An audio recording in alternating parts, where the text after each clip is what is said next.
أنعمت عليهم غير المغضوب عليهم الحمد لله رب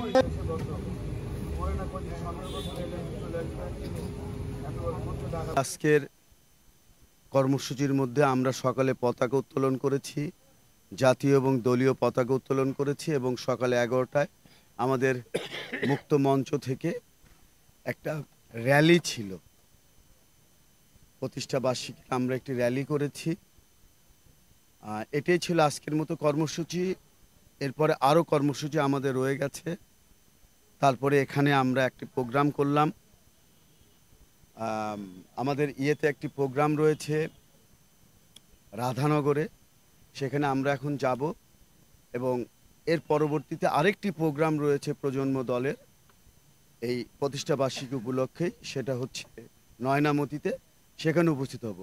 আজকের এই দিনে আমরা এই জাতিকে মানে পাবনাবাসীকে আমরা মেসেজ দিতে চাই, আগামী দিনে তারা বিএনপির পাশে এসে দাঁড়াবে এবং বিএনপি মানুষের যে ন্যায্য অধিকার, আইনের শাসন, তাদের ভোটাধিকার এবং এই দেশ থেকে সকল প্রকার দুর্নীতিকে উচ্ছেদ করে দিতে চাই।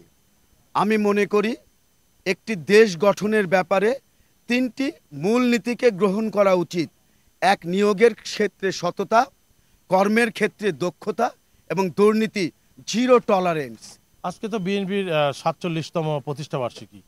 দীর্ঘ সংগ্রাম, গৌরব, ঐতিহ্য এবং সাফল্যের গাথা এই দল আজকে 47 বছর অতিক্রম করতেছে এবং সেই উপলক্ষে আমাদের কেন্দ্র থেকেই প্রায় 6 দিনের কর্মসূচি আছে এবং আমাদের আজকে থেকেই কর্মসূচি শুরু হয়েছে।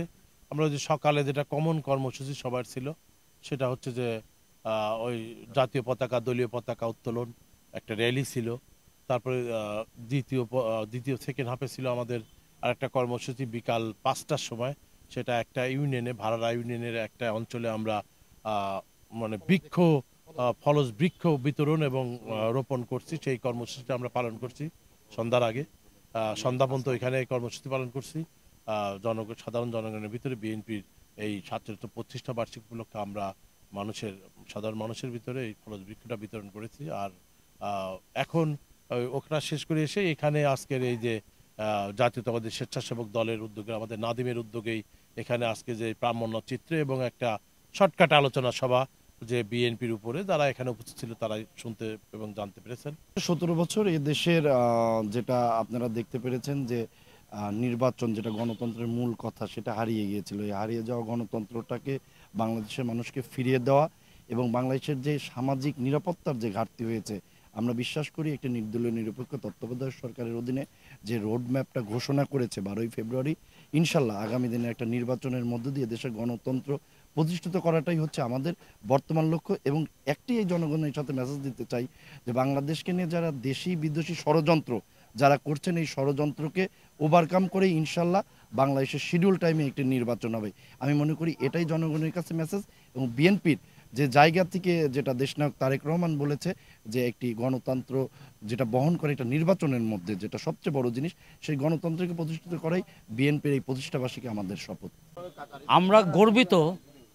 এই বাংলাদেশ যখন প্রথমে 71 সালে আক্রান্ত, তখন আমাদের নেতা শহীদ জিয়াউর রহমান ক্যান্টনমেন্ট থেকে বেরিয়ে এসে দেশের মানুষকে ভালোবেসে এই দেশের জনগণের সঙ্গে স্বাধীনতা ঘোষণা এবং যুদ্ধের মাধ্যমে এই দেশকে স্বাধীন করেছে।